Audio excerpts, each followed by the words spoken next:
Auditor General report that reviewed the regulation of air handling and water systems. So I know there's a bit of interest in this topic. So we'll hand over to you, Richard. So you can either go through, click through the slides here, or just press across. This one? Use that one, actually.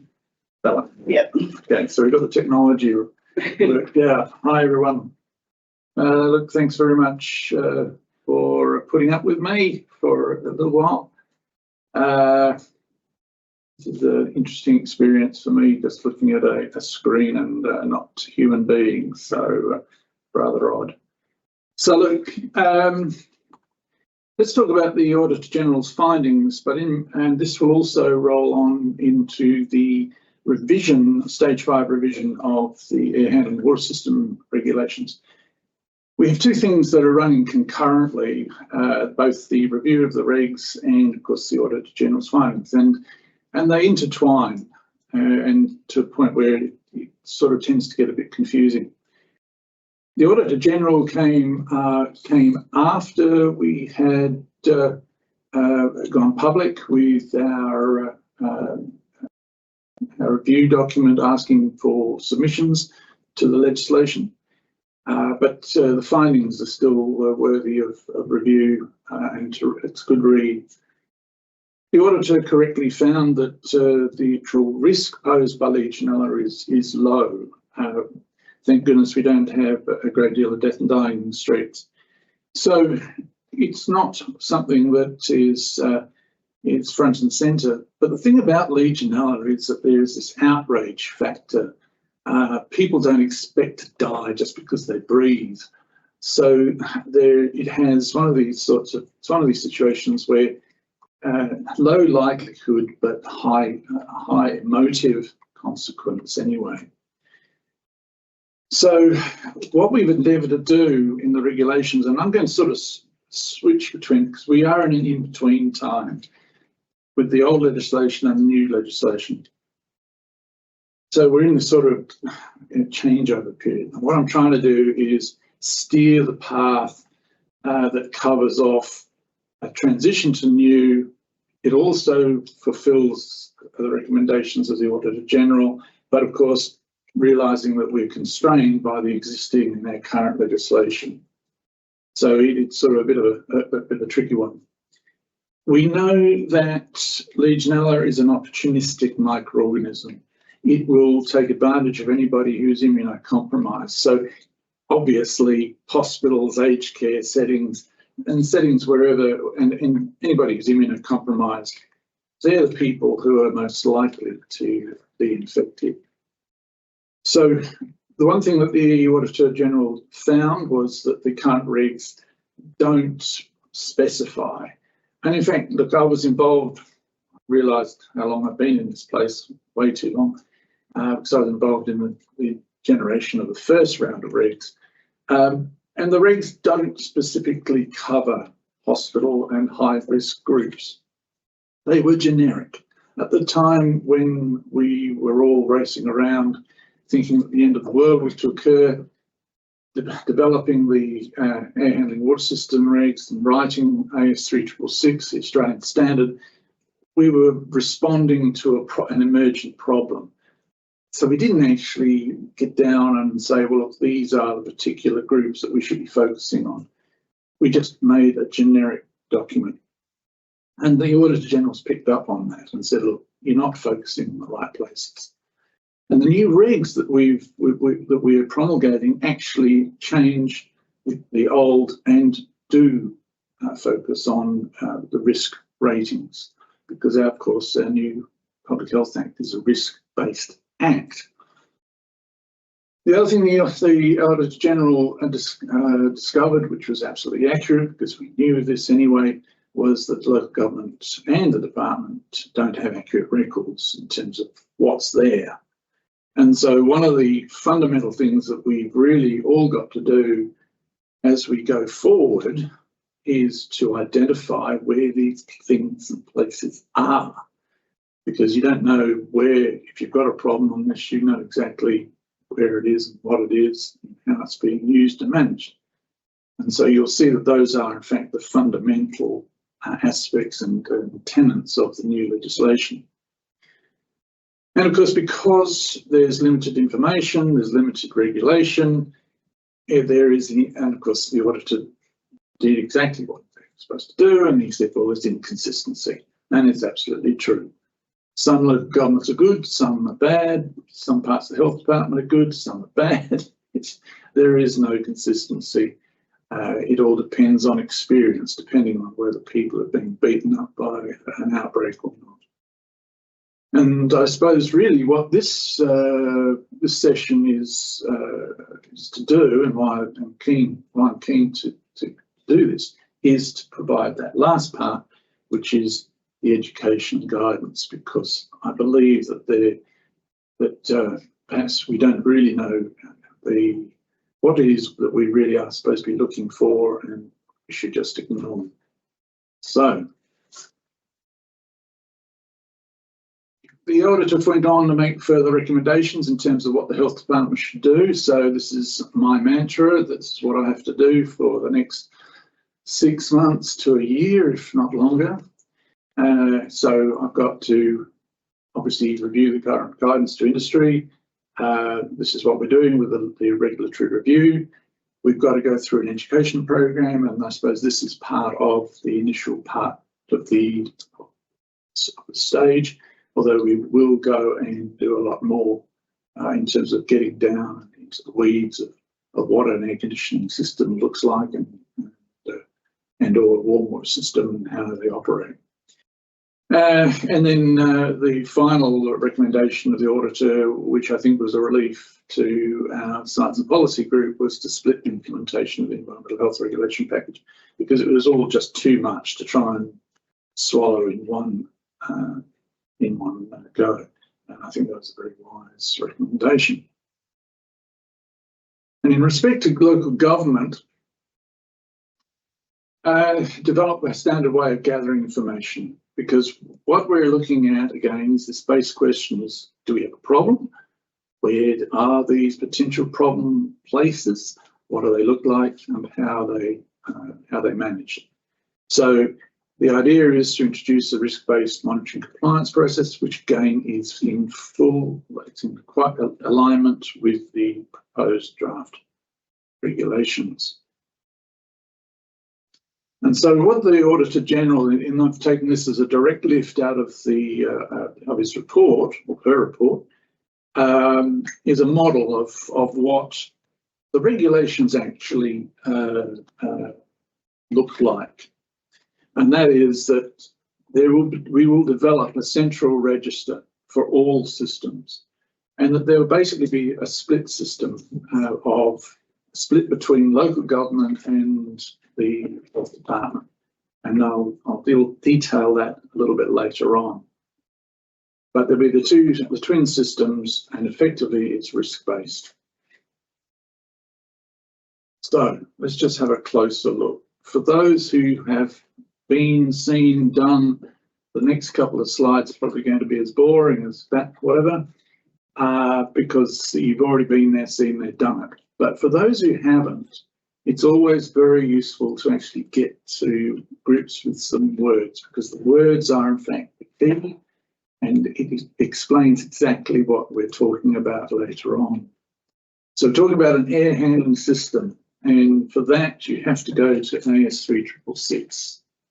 The Australian standard defines it quite specifically. And you have cooling water systems, and again, these are all defined. In fact, when the legislation was first created, we lifted just about everything out of Australian standard 3666, simply because it had all been done and dusted. So a cooling water system is as per the nameplate, as in it is there to cool water. It can be attached to any form of heat loop system. It can be commercial, industrial. Doesn't really matter, but it's there to cool and to cool water. A air handling system, on the other hand, is actually something which you're actually passing air through. So you'll see the words there, but does not include dry air handling. So straight up, anything that's a dry system, split systems that you commonly see in homes, do not incorporate any form of water. They're out. We're not interested. All right, you just don't get Legionella. You might get a dose of dust or something like that, but you won't get Legionella. So we're not interested in anything that's dry. And as a result of AS3666, just in a historical perspective, industry moved towards more dry systems simply because of the Legionella issue. So it's only when you get to the larger commercial industrial systems where a dry system can't really handle the load that you start getting into water-based systems. So what is a air handling system? And I've just, again, taken this straight out of Australian Standard. It's simply a system of enabling cooling water. Now, there's a common misconception that seems to think that the water that's in an air conditioning tower is actually going into that building. It doesn't. It goes through a thermal process of a heat exchanger. So you don't have the water that's dripping down a cooling tower going through the fans or vents of the internal air conditioning system. So as you can see, you'll have water that sprays down, air that is sucked out. That causes the water to absorb the heat, which is then expelled. And then the cooling water, the cooled water, is sucked in, going down into a heat exchanger. The heat exchanger does exactly what it's supposed to do, exchanges the heat from the internal system, which then cools the air. Now, in the sort of the weird world of air conditioning, you cool the air, but then you also have to heat it. So you get this sort of situation where the cooling system is designed to operate at a certain temperature. You know, maybe between 5 and say 18 degrees, was usually too cold for us. So then there's a heating loop to actually warm the air back up again. And in fact, you'll see that commonly in a commercial environment where you'll see little thermostats around the place. And sometimes you're even allowed to fiddle with them and make your particular area warmer and cooler. Well, that's through a heating coil. And so that is effectively an air handling system. Now, where's Legionella come into this? Well, the Legionella issue is up in the roof or up on the adjacent cooling tower, which is the structure at the top of the drawing. It's water that's recirculating, and if you've ever seen any of these things, if they're not well maintained, they get to be pretty grim and dirty things. And of course, Legionella just thrives in that sort of environment. And then the next issue is then you need to have an aerosolization. And of course, you've got the spray spraying down, you've got the air pushing up, and so then you get a lovely cloud. If I've got some photos, so you can see here some air conditioning units on top of a certain hospital in town, and you can see the water literally cascading down on the right-hand side. And that's exactly how it works. Into a bath at the bottom, and then it's recirculated, pumped to the top again. And you'll see that there's provision at the top on the left-hand side to circular fans that blow the moist water out. And in fact, on some days, you can actually see them steaming. And of course, it's the steam that's the problem, otherwise known as water vapour. And it's the water vapour that can then transfer and be sucked into air intakes and or open windows, doorways, or even onto the street that you and I walk through. We probably wouldn't even be aware of it. And of course, with Legionella being floating in the moisture, then you run the risk of getting a dose. The attack rate, by the way, is around about 10%. So if you've got 100 people walking past a particular place, you can pretty well guarantee about 10 of them come down with Legionella if there's Legionella in the water vapor. So that's the problem. You can solve the problem by getting rid of the vapor. Either trap it, baffle it, or literally move the plant further away, and that actually has happened in some places. But when you've got it stuck on top of the building and you've got air intakes that are in adjacent buildings or air intakes in the building itself, that's when you have a potential problem when vapour then comes back down and sucked back in.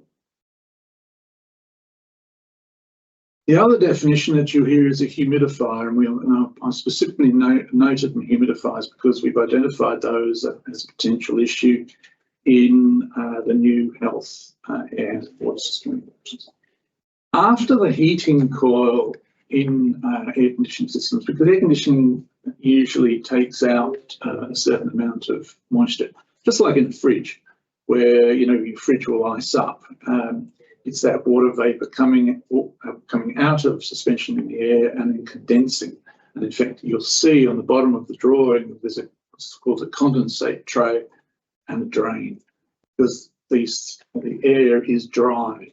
Well, of course, when we live in the environments that are air conditioned, having dry air is not a good thing for us. And so invariably, there is another section where they add a humidifier. And a humidifier is exactly what it does. It just sprays a very fine mist of water vapour into the air column that you are now going to breathe. So, of course, that's the reason why we're interested. It's water again. Bad stuff, it's stuff water. So, now the definition, there's another definition that's that will be in the new legislation, and that is aerosolization. Now, aerosolization is a little bit different to humidifying. Humidifying is, as I mentioned, when you're doing it in a building to make the air more acceptable for people and for occupants.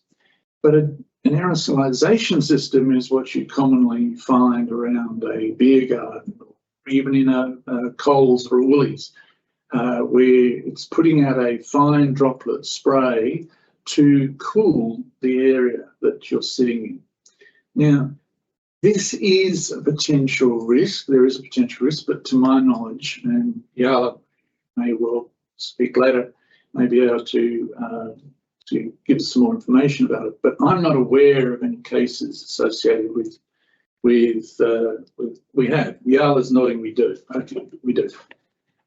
So, but the key with an aerosolization system is that it's a one-time use, one-time pass, and they have to drain dry, because dryness is the enemy of Legionella. So if they don't drain dry, and if they just sort of sit and linger, the water sits and lingers in the pipes, then you have a problem. So whenever you have these aerosolization systems, they have to have a drain system that drains them dry. And in fact, if you toddle off to Bunnings and you go and buy your aerosolization misting system, which you can in a package at great cost, you'll notice that one of the things in big bold letters in the instruction manual is put the drain at the base of the system. And when you actually operate it, it purges, which is really fantastic. They thought of everything.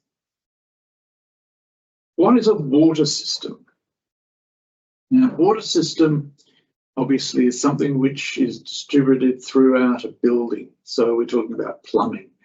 It's just distinct from air conditioning. Water system is anything to do with your plumbing that goes within your building. But we are mostly or completely focused on warm water systems. And the warm water systems, and that's covered in AS 3666 as well. Temperature range is as per screen. Warm water systems, but more importantly, warm water systems that recirculate through a ring main. Now, people don't necessarily know what a ring main is. Very simplistic drawing, as best I could find on the internet. So basically you have a water heater, and then you have a hot water line that then goes around. Now, these lines can go either horizontally across your roof or your floor, or they can go up through into different levels of a building. and they can be quite complex. But bottom line is you have a heater, a pump, a hot water line, which then circulates the water around and around and around and around. And then the water you have these offshoots that go to the various services, whether they be a tap, shower, hand basin.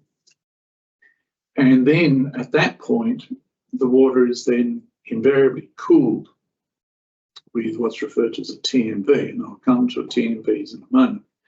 But the main issue with these warm water systems is that they have this recirculating water, and it's the recirculating water that is the problem, where water in the offshoots can literally just sit for days, hours, weeks. You just don't know. It depends on the use of the end tap or shower head. And of course, you can imagine that in hospitals, hotels, this could be a real issue. Now, point of use heating systems are not a problem because the water's in, heated and out. And so the dwell time in the water supply is very, very short. But in your ring main systems, they can be there for a long time. So I mentioned TMVs, thermostatic mixing valves. When you have a ring main, because of the fear associated with Legionella, you usually operate at around 60 to 75 degrees C, which of course is far too hot coming out of the tap. So then you've got to have some form of mixing system that ensures that your patient, your client, hotel or school is not going to scald themselves. And so they put on the end a thermostatic mixing valve. And the thermostatic mixing valve is actually a defined item under AS 3500, I think, code, and it is testable. So one of the good things about this whole deal is that with thermostatic mixing valves, they are supposed to be tested every year, and records are supposed to be kept of them. And that's primarily to make sure that they actually are serving water at the correct temperature and not scalding people. But more importantly, whenever you see a thermostatic mixing valve, your alarm bell should go off and say, well, is this associated with a ring main? It might not, but it's a good question to ask. And thermostatic mixing valves can come in all shapes and sizes. We've got top left, which is your classic multi-entry point, where you've got hot, cold, and warm. You then have a similar sort of thing in plastic, which you have the same idea, hot, cold, but of course they're getting smart, and now you can literally have a thermostatic mixing valve that looks like a tap. So for all intents and purposes, you wouldn't be able to pick it. So you have to ask the building manager or the plumber, and they will be able to tell you. Now, I just want to get on to a couple of terms that are not part of Australian standards, because everything I've been talking about up till now has been AS 3666. These two terms are basically the terms that are coming your way in the new health and water system regulations. The term vulnerable facility and a responsible person. Because, now this is where, hang on, Vic's just going to do a shimmy under thing. There you go, good on him, Vic. What did it do with limbo again? Anyway, so a vulnerable facility. Now, why these are important, you'll see in a moment. But what we've done in the new regulations is to, and again, as it wasn't actually in response to the Auditor General's report, but it was identified as part of the review of regulations, and that is that we really are concerned about those folk who are vulnerable, i.e. a vulnerable facility. So those people who are more likely to acquire Legionella. So hospitals, residential care, prisons, detention centres, facilities, any of those sorts of other places where there are immunocompromised, aged, infirm, whatever, that can be a risk. And so we've defined them as vulnerable facilities. And the other side, the other key term that you'll see is responsible person. A responsible person is the person who owns, manages and controls. Now you see this term category A system. You'll see this in a moment in terms of what I'm talking about. So basically the scheme of arrangement that we're coming into is that we're identifying places as being vulnerable or not, and then we are going to categorise them in terms of the risk rating. And we're placing the onus of management and responsibility onto the responsible person, which is not us, as in environmental health officers, local governments, unless you're an owner. So the Auditor General's recommendations was we should develop ways to gather information on air and water systems and to develop a central register. Okay, we can do that by developing a list of vulnerable places. Now we can introduce a risk-based monitoring compliance process. Okay, we can do that too. So in the draft air handling water system regulations, we're introducing this risk categorisation. See the term? Category A. They're the high risk category. They're the vulnerable facilities. And category B is everybody else. They're not the vulnerable facilities. And then overarching the whole lot of the new scheme of arrangement is that there will be classes of building as per BCA that are exempted. We're not going to be bashing down people's doors in residential areas saying you're a high risk or low risk. We're not interested in that sort of thing. This is where you're dealing with people who are reliant on others to make their world, their living environment safe. And so we're restricted to those sorts of places. So what is a category A high risk and or vulnerable facility? Well, it's a place that has an air handling system that uses water. Dry systems, not interested. It has a hot water system that is a ring main. It has a cooling water system, as in if it has some form of cooling system, goodness knows what sort that would be, but it is a cooling system. And it has thermostatic mixing valves. We've identified thermostatic mixing valves as a particular issue that we need to focus on. And notwithstanding the fact that it may well be either a dry or a water-based air handling system, if humidifiers are used to moisten the air, we need to keep an eye on those. And they will be declared as a public health risk activity and they're registerable.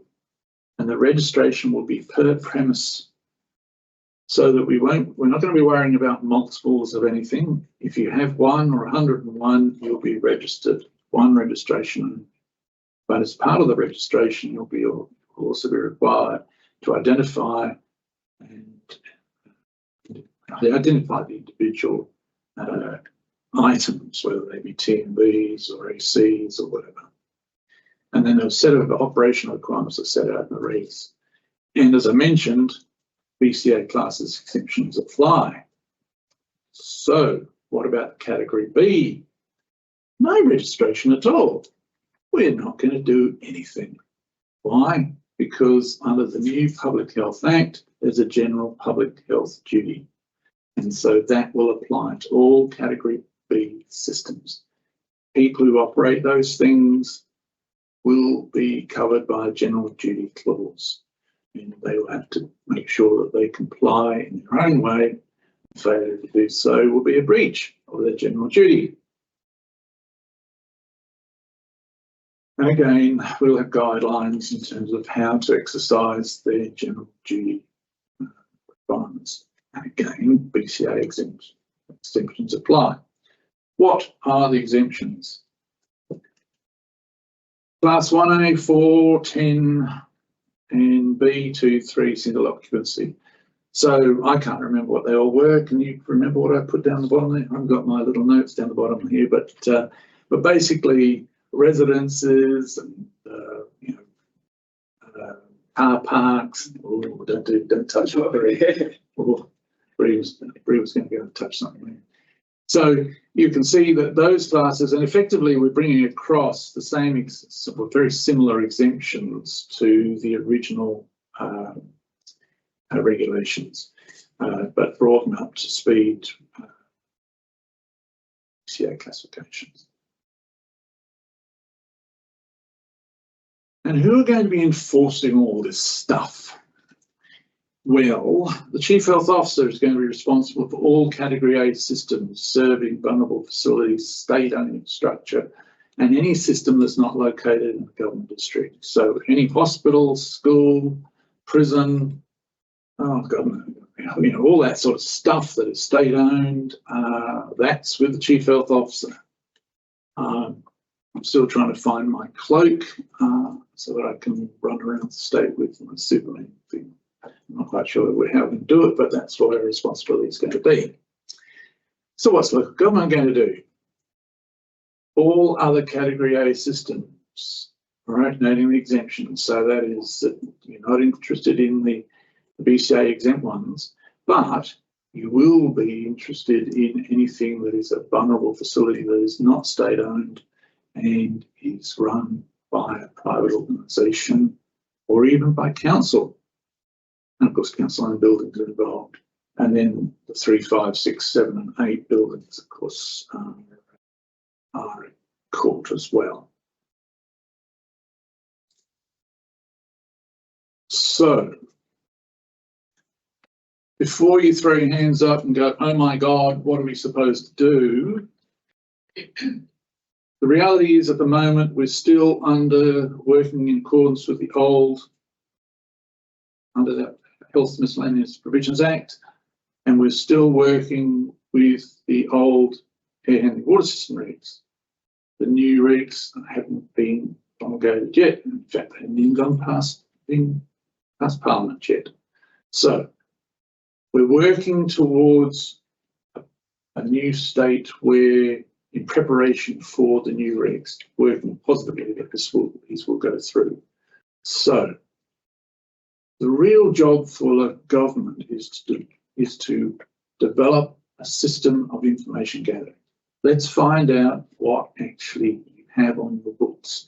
And in the first round, just look at your council-run buildings. And the reason why you do that is because you and local government are the responsible parties to actually manage and maintain the buildings.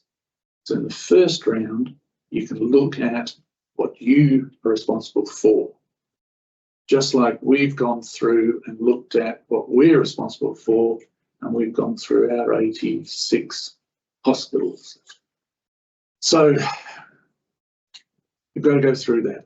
And the information to collect at this stage is certification. We're not asking for anybody to go out there with a thermometer and a sort of temperature gun or anything like that. We're collecting information. What do we have? Where is it? And has it got any certification to say that it has been BCA compliant and AS compliant? Has it been installed? Now, then information may or may not be available. But at least at the end of the first round, you will know.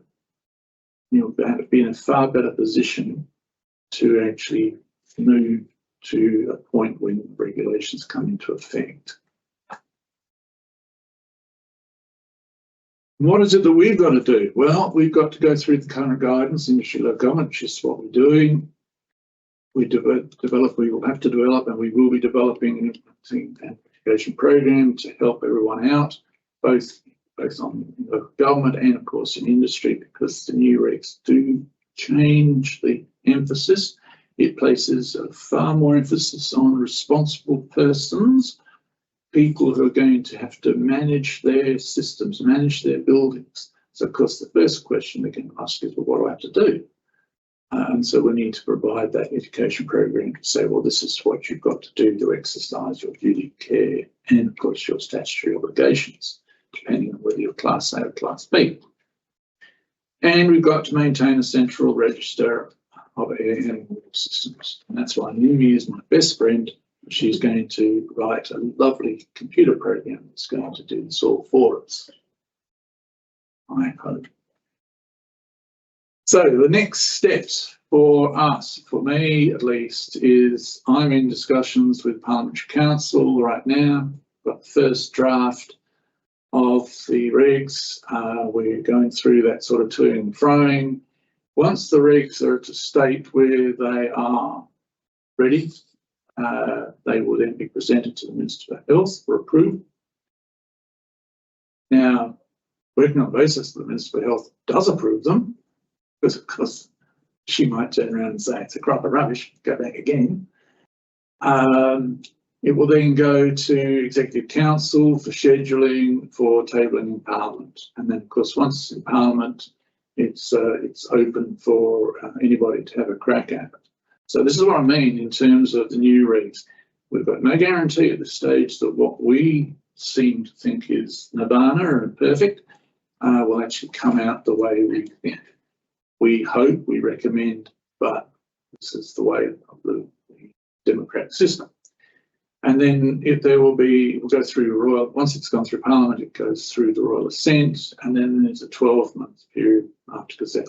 That's when the rubber hits the road, when we actually have a hot piece of Hansard in our hand, and with the instructions that we then have to madly start producing guidance material and all sorts of things. So that's where we're at. Questions? Okay, thank you, Richard. That was great. A quick look online. There's one that's come through, a question that's come through already. So how do they define risk based on vulnerable neighbours or the location and size of the system? Right, okay.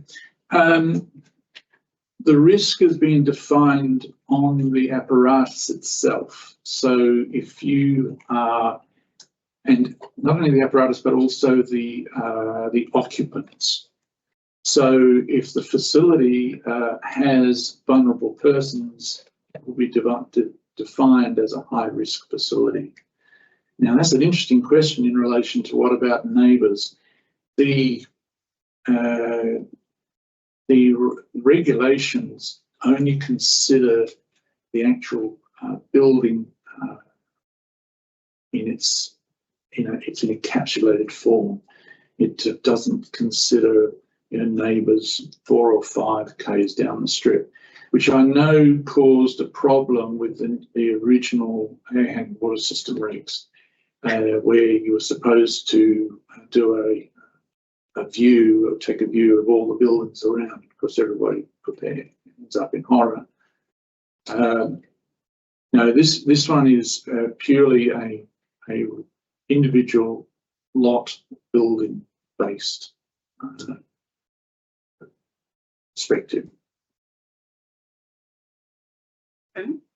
If there's any more questions online, we'd love to hear them through. So type them into the Q&A chat. So Richard, just you were talking about local government and what actions that they could take if they want to be proactive before any future new regulations. And one of them was doing an internal stock take of your local government assets. And so you were talking about getting an installer's certification to see that the system complies with the Australian standards. If there's no record of that, is it worth taking the steps now to go and get that certification? And if that is the case, who is that organised through? Is it through like an engineer, or and is that jumping the gun, or is that a really good proactive step? So the certification is all there in preparation for any future regulations. That's a very good question. Oh gosh. Look, I suppose the answer is, in a perfect world, it would be a very good idea to do that. But the reality is, and let's just have a sanity check on this. The existing health air handling system legislation has been around for donkeys, and it really hasn't been given any sort of heavy effect. So what difference does it make? You just don't do a thing. Is the world going to come to a stop? And the answer is no. it would be best, look, as a system or as a building manager, it is obviously better to know what it is that you are managing and know what it is that you've got is actually being built to specification. To go back and do a retrospective is going to be, in some instances, really, really hard because some of these buildings are going to be really old. So I think probably if it's not on file, if you don't have it, I wouldn't be busting a sprocket to go and get any sort of certification, because I would wait until the legislation comes out. We've got time afterwards, after the regs come into effect. And look, we don't, as I said, we don't know whether these regs are actually going to be coming out as they are now. There are a number of steps that we've got to go through where at any stage, someone in the hierarchy could say no. Here's hoping, but so again, like if local governments want to be proactive, that they should at least do an audit of their internal assets, figure out what buildings potentially fit within the category yes. A or category B. Determine whether there is information available on the installation requirements. Then, yeah, should they, what other steps could be taken kind of in-house, like just in terms of those building occupiers? Well, can they start a process of internal education or? Well, I think the first step, I think the simplest thing to do for now, because remember, right at get-go, this is not a high-risk issue in terms of the Auditor General stated it quite upfront. The number of cases of Legionella in Western Australia are extremely low. So let's just get it into proportion. As a general duty of care, local governments should be aware of the buildings that they own. They should have the relevant certification and documentation that's associated, just like any good business should do. So to have all the ducks lined up is better, you're in a better position anyway, just for general business. So it makes good sense. Now, to go down, how far down the tube you go, obviously you've got two parts to this conundrum. One is, what is it that you have, and are the systems compliant, or as AS326 compliant state? That is, if they exist, because that's the next stage: is are they still compliant? Were they initially were they built to spec? And sec now is, now that they're operating, are they operating to specification? And that's matched duty of care, which is part of, in fact, the old regulations too. So it hasn't changed. That part of it hasn't changed. The names and how we talk about risk and risk management, that is changing, but the actual fundamental roles and responsibilities haven't. Legionella is still there. It still poses a risk, albeit a low one, but it's a risk nonetheless, and it's something that building managers need to be cognizant of and need to always be working to stop. No, definitely. Okay, so in terms of the external environment, so you're talking about Class A facilities, so your hospitals and your aged care facilities. So local government generally should have a record of a lot of those types because of the Food Act and the requirement to. Yes, but they may do, but their hospitals are under the Chief Health Officer. Including private hospitals? Private hospitals, that's to be determined.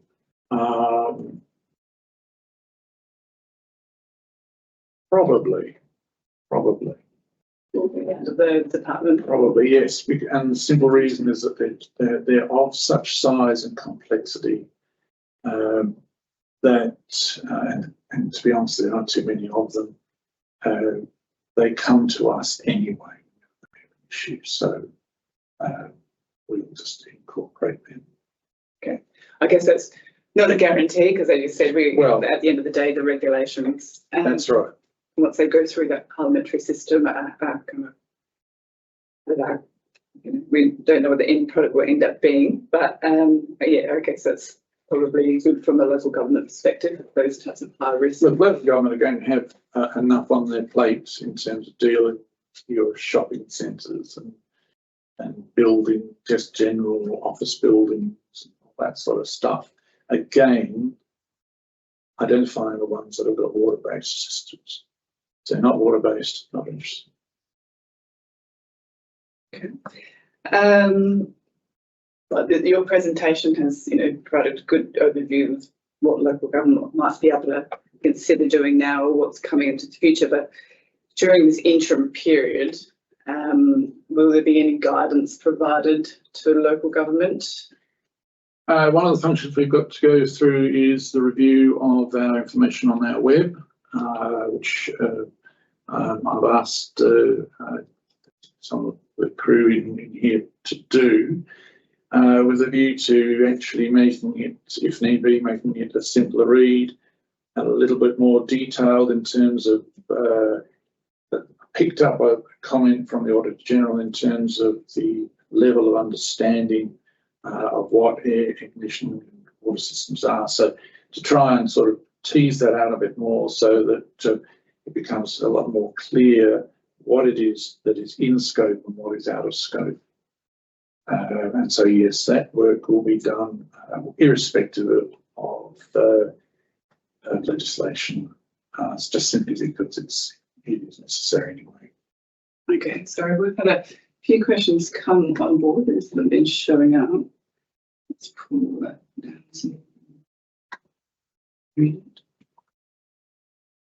So is there a central point to notify the Department of Health of the required Category A system details? And when No, not yet. We have to create this central register.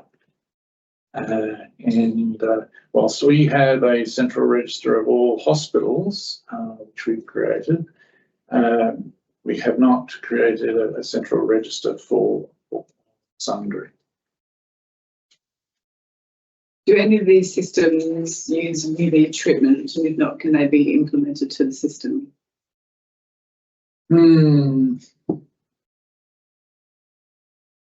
That's actually a very interesting question.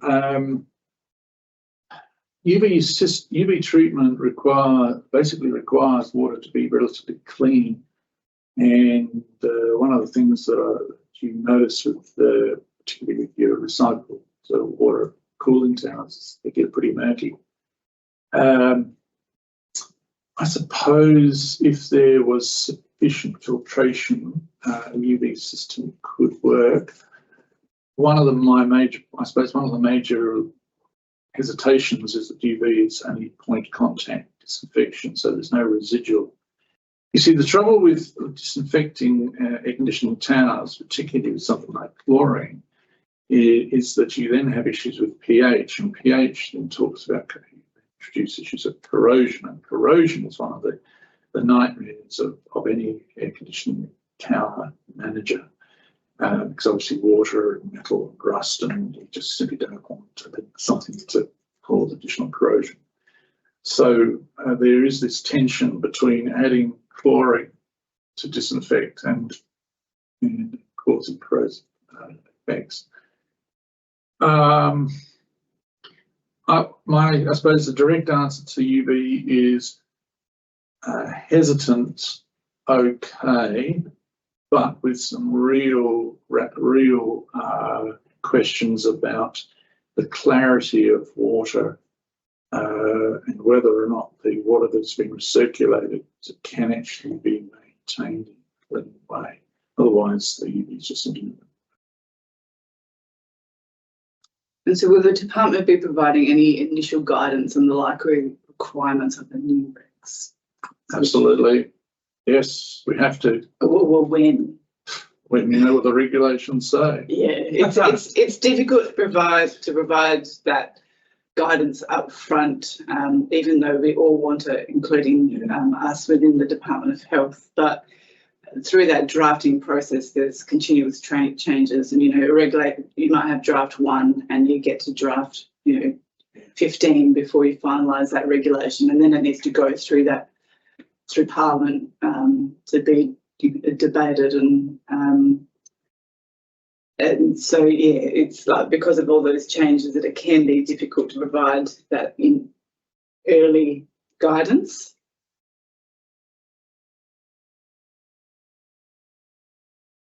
Are we to expect the reporting data from the Department of Health for the central register will be mandatory for local government, not an opt-in basis like the food vendor? The new regulations talk about a central register, so it would be a central register for all, for everyone to be able to gain access to their respective parts, and so it's not an opt-out. It's basically mandatory for everyone.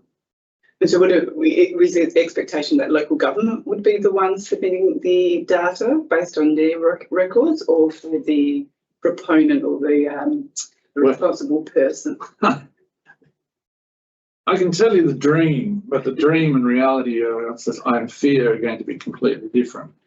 The dream is to have a central data repository that the responsible persons will actually enter data in, that then is available for local governments and for the department to dip into and take. That's the dream. Yeah. And I guess the critical requirement of and the dream for having a central register is if there is an outbreak, then it's very easy to kind of pinpoint and contact all types of facilities. Yeah, absolutely, because of course one of the key things here is that these the data here would also be GIS allocated, because that's the key, enabling us to identify in a geospatial way where places and things are, so that when we do get an outbreak, we're not sort of fishing around knocking on doors saying, do you have an index? All right, well, thank you, Richard. That looks like the end of the questions online. So we appreciate your time today. Pleasure. And we'll hand over to our next speaker. Go, yeah. So we've got Yala Downs in the room. So Yala is the Senior